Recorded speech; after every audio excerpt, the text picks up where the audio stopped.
4000 unit जब सांसद और विधायक को फ्री मिलती है तो वो संभव हो पाता है? कितने कितने सांसद हैं, कितने कितने विधायक हैं। अगर हम अपनी जनता को 200 यूनिट बिजली फ्री की बात करते हैं तो वो नहीं संभव हो पाएगा। भाजपा को आप क्या बताएं, जनता गांव में लाठी ले ले के इंतजार कर रही है। गांव में जाकर देख लेना, पता चल जाएगा। सबका साथ, सबका विकास और सबके साथ विश्वासघात, पता चल जाएगा। हमारे दिल्ली में इतने बढ़िया स्कूल बन गए हैं, 4-4, 5-5 मंजिले स्कूल हैं, एकदम अत्याधुनिक स्कूल वो बने हैं, सरकारी स्कूल हैं। लोग यहाँ सरकारें कहती रहीं कि हम समता मूलक समाज की स्थापना करना चाहते हैं। अरे यही सरकारी, यही भैंस के तबेले में पढ़ के कौन लड़का डिप्टी कलेक्टर, एसडीएम और इंजीनियर, डॉक्टर बन जाएगा? केजरीवाल हमारे बाबा साहब का जो सपना था, अच्छी शिक्षा, अच्छा स्वास्थ्य, जागरूक बनाने का, वो काम हमारे केजरीवाल जी कर रहे हैं। एक अच्छी शिक्षा हो गई, अच्छे स्वास्थ्य के लिए हर 8-8, 10-10 हज़ार की आबादी पर मोहल्ला क्लिनिक खुली हुई, अत्याधुनिक सुविधाएं, अति आधुनिक सुविधाएं, उसमें डॉक्टर हैं और जो उसमें ये दवाएं हैं, और ये आपका 2-4 लाख रुपए भी अगर आपका उसमें वो लगता है ऑपरेशन खर्च का, वो हमारी सरकार देती है।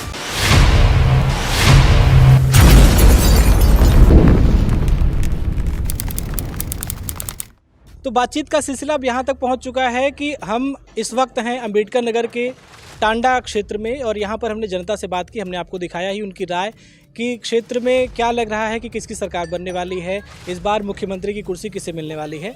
तमाम बातें हमने जनता से की, लेकिन बातचीत करते करते एक बैनर हमें क्षेत्र में लगा हुआ नज़र आया, जिसमें आप सीधे साफ देख सकते हैं कि ये आम आदमी पार्टी का बैनर है, और जो इसमें सारे मुद्दे लिखे हुए हैं वो सारी चीज़ें मुफ्त चीज़ों से जुड़ी हुई हैं। जैसा कि केजरीवाल जी ने दिल्ली में लोगों को दिया, केजरीवाल मॉडल उसको बोला जाता है, वैसा ही कुछ मॉडल उत्तर प्रदेश में भी लागू करने की बात की जा रही है।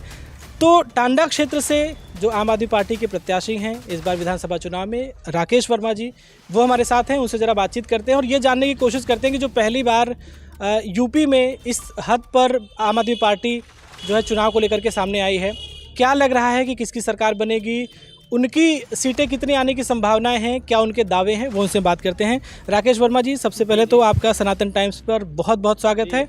शर्मा जी, मैं भी आपका सनातन टाइम्स चैनल के माध्यम से आपका हार्दिक स्वागत, अभिनंदन करता हूं जी। बहुत बहुत शुक्रिया। सर बताइए कि टांडा क्षेत्र में क्या माहौल चल रहा है विधानसभा चुनाव को लेकर के? बहुत कम वक्त बचा हुआ है, तो क्या लग रहा है कि इस बार जो यूपी वासी हैं वो भी दिल्ली मॉडल को स्वीकार करने वाले हैं, आम आदमी पार्टी की सरकार बनेगी, या कुछ और देख रहे हैं आप? जी, मैं तो बिल्कुल, पहले तो मैं समझता था कि अभी भी वो मोदी लहर गांव में और शहरों में मतलब है, पूरी तरह विद्यमान है। लेकिन जब पार्टी ने मुझे 25,000 सदस्यता, हर प्रभारी को सदस्यता अभियान का लक्ष्य दिया, टारगेट दिया, तो मैं गया क्षेत्रों में, और फिर उसी आधार पर जब 25,000 मैंने सदस्य बना दिए तो उसी आधार पर मुझे प्रत्याशी बनाया गया। प्रत्याशी के आधार पर भी जब मैं गांव में गया तो मैंने स्थिति एकदम उल्टी देखी। गांव में अब जनता किसी को भी नहीं पसंद कर रही है। जनता ये कह रही है अब हमें आम आदमी पार्टी चाहिए, केजरीवाल चाहिए। केजरीवाल के काम गांव गांव में महक रहे हैं, आपको क्या बताऊं। और ये सभी पार्टियों को तो ने जो जाति, धर्म, हिंदू मुस्लिम के नाम पर ठगा है, जनता इसको भूली नहीं है। जनता अब ठगने वाली नहीं है, मैं जनता को बताता हूं। 70-72 सालों में जाति धर्म के नाम पर, हिंदू मुस्लिम के नाम पर आपको जो ठगा गया, विकास के नाम पर जो आपको ठगा गया, कुछ नहीं दिया गया। अब आप एकदम सचेत हो जाइए और दिल्ली मॉडल को अपना लीजिए। अच्छी शिक्षा, अच्छी स्वास्थ्य, 300 यूनिट बिजली फ्री और महिलाओं की सरकारी बस में यात्रा फ्री, ये सब बातें जनता को बताता हूँ तो जनता एकदम अवाक होकर सुनती है।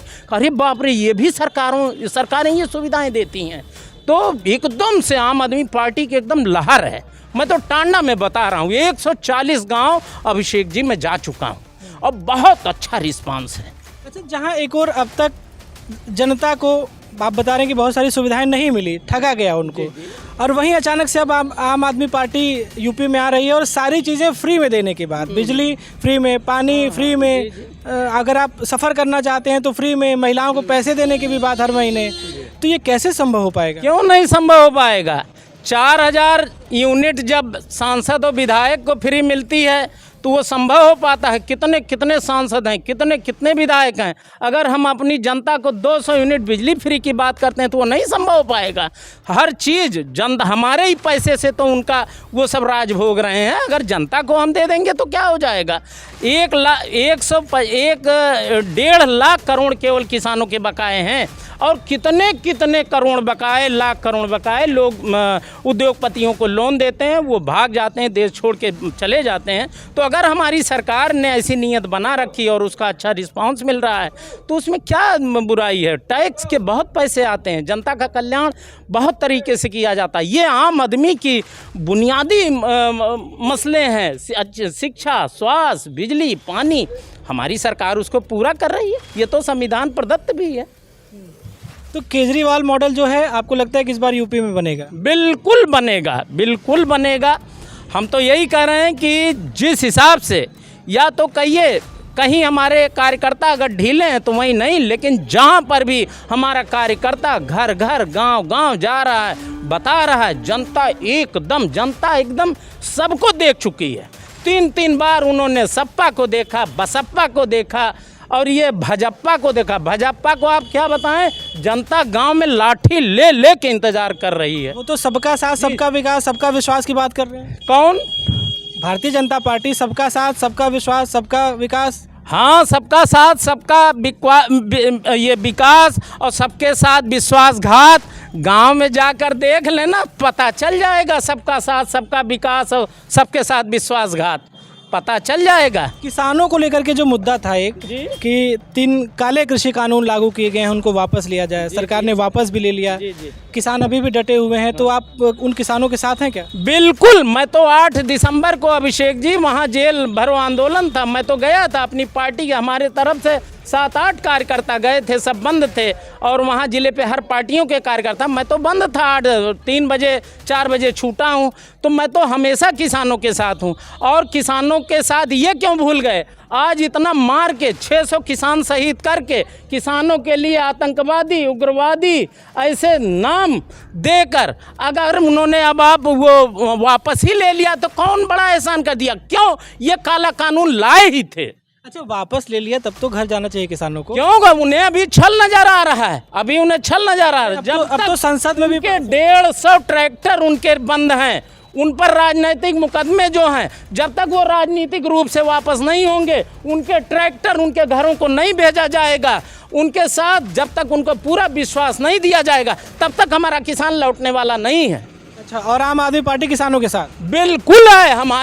हमारी सरकार तो तब भी थी, उनको बिजली, पानी और वो टॉयलेट, ये सब खाना दाना हमारी पार्टी तो उपलब्ध, चाहे सिंगू बॉर्डर रहा हो, चाहे टिकरी बॉर्डर रहा हो, चाहे गाजीपुर बॉर्डर रहा, हमारी सरकार कहाँ कहाँ नहीं की। दिल्ली में जो पराली जलाने को लेकर के किसानों पे FIR हो रहे हैं, उसको कहाँ पर? दिल्ली में पराली जलाने से कहते हैं कि प्रदूषण हो रहा है। हाँ। तो सरकारें उन पर FIR कर रही हैं किसानों पर, उसको लेकर के क्या कहेंगे? देखिए, उसके लिए भी केजरीवाल ने बहुत प्रोत्साहन योजना बनाई है और उसके लिए जा रहा है। 1 एकड़ का प्रति, अभी मुझे वो पता नहीं कि वो कितना दे रहे हैं, उसके लिए बायो डिजास्टर वो क्या है, वो मशीन भी पिछली साल मैंने देखा था, वो बहुत बढ़िया आई थी।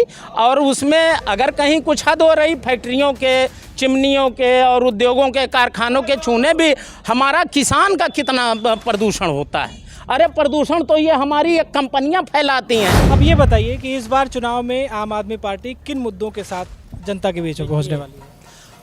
पहला वादा हमारा ये लिखा हुआ है, 300 यूनिट बिजली मुफ्त, हर घर 24 घंटे लगातार बिजली, पुराने बिजली के बिल माफ, किसान बुनकर के बिजली माफ, ये सब तो हम कर ही रहे हैं।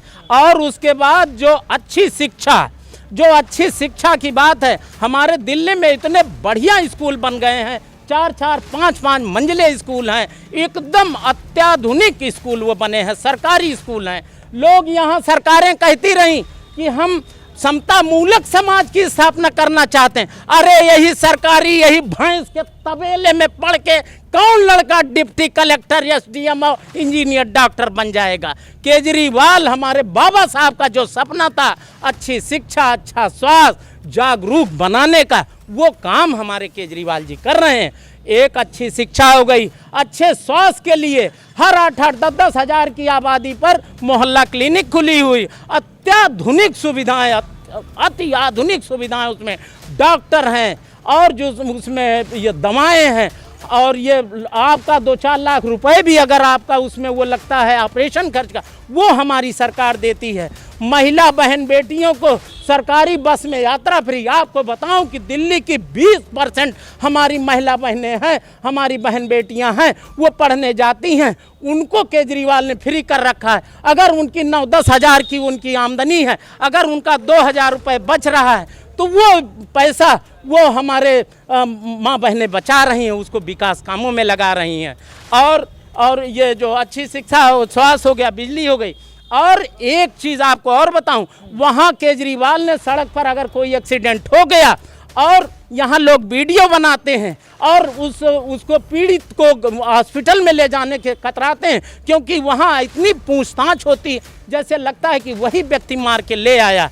वहाँ केजरीवाल ने कह दिया, ऑटो और ये टेम्पो वालों की एक मीटिंग लिया और बताया, कहा कि ऐसे पीड़ित लोग अगर आपको कहीं दिखाई पड़े तो आप उनको फ़ौरन, चाहे हमारे सरकारी चाहे हमारे प्राइवेट हॉस्पिटलों में, आप उनको एडमिट कराओ, आपको हम 3,000 रुपये देंगे। इस योजना का नाम फरिश्ते योजना रखा है। क्या आपने भी इस योजना का नाम सुना है? कितनी अच्छी योजना है। क्या जो ये ड्राइवर चिल्लर बटोरता था, 10-5 रुपये बटोरता था, अगर उसको 3,000 रुपये इकट्ठे मिल रहे हैं तो कौन नहीं ऐसी सेवा करना चाहेगा। ये काम हमारे केजरीवाल जी ये सब वादों के अतिरिक्त कर रहे हैं।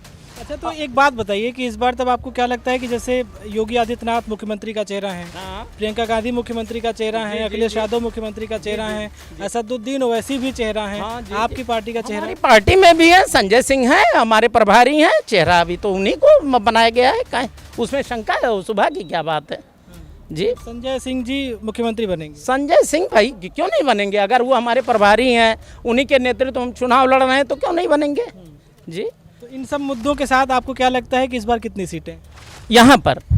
पूरे यूपी की बात करें तो कितनी सीटें? देखिए, मैं अगर सरकार बनानी है तो सीटें तो निकालनी अभी पड़ेगी। हमारे 170 प्रत्याशियों की घोषणा हो चुकी है। 100 लोगों की लिस्ट जो जारी हुई उसमें मैं था, 70 की बाद में हुई है। 403 कुल विधानसभा सीटें हैं और मुझे लगता है कि हमारी पश्चिम में बहुत अच्छी सीटें निकलेंगी। हम पश्चिम में लड़े, पूर्वांचल में भी हमारी सीटें निकलेंगी। कार्यकर्ता अगर हमारा बढ़िया है, विधानसभा प्रभारी बढ़िया है, तो यहाँ भी सीटें निकलेंगी। लेकिन हमारी पश्चिम में बहुत सीटें निकलेंगी और मेरा ख्याल है कि हम इतनी सीटों में रहेंगे कि कोई भी सरकार बनेगी तो बगैर हमारे वो सरकार नहीं बन पाएगी। मतलब अकेले बहुमत का दावा नहीं है? देखिए, बहुमत का दावा तो हम नहीं कर सकते, लेकिन ये है कि कोई भी सरकार अगर बनती है तो बगैर हमारे अपूर्ण रहेगी। इतनी सारी चीजें आपने गिनाई हैं, इतना सब कुछ बताया है, इसके बाद भी क्या लोगों को अभी कोई शक होगा? एक चीज़ मैं कह रहा हूँ आपको, मैंने पहले बताया कि हमारा कार्यकर्ता जितने मेहनत कर लेगा, जितने डोर टू डोर कैंपेन कर लेगा, डोर टू डोर हमारे केजरीवाल सरकार की दिल्ली मॉडल का प्रचार कर लेगा,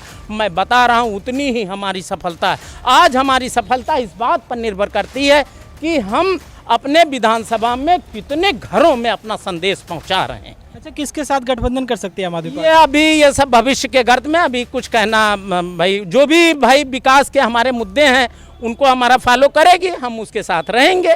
चलिए, बहुत बढ़िया। तो ये राकेश वर्मा जी थे और बहुत ही बेबाकी से इन्होंने अपनी बात रखी कि किस तरह से उत्तर प्रदेश में इस बार आम आदमी पार्टी मैदान में उतरने वाली है और पूरा विश्वास है कि अगर तो क्या सरकार तो बननी है यूपी में, और जो भी सरकार बनेगी वो बिना आम आदमी पार्टी का सहारा लिए नहीं बन सकती है।